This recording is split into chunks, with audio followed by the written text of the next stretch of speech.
Event planning. One way to think of the scope of a conference is on a continuum.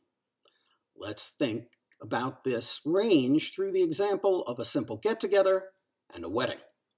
At the easy end is, say, a modest party at your home. You need to worry about getting the word out, food, selecting music, and maybe arranging some games.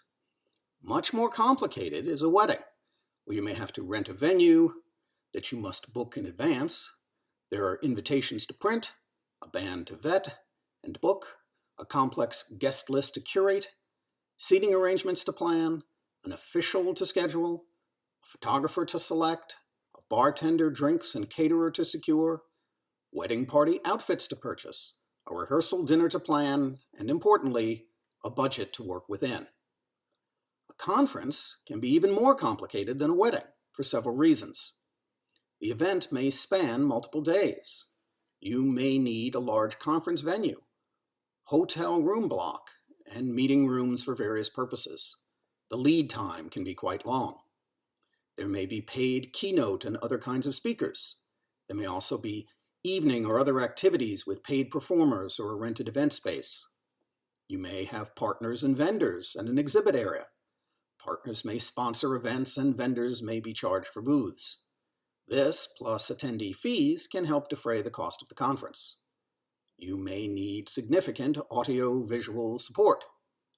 There can be a multi-track, multi-day schedule that must be drafted, finalized, and distributed. You will also need signage, a swag bag, perhaps an app, etc. The budget is complicated, hundreds of thousands or even millions of dollars, and you have expenses and potential revenue to manage. The point is that a professional conference may be at least an order of magnitude more involved than something such as a wedding.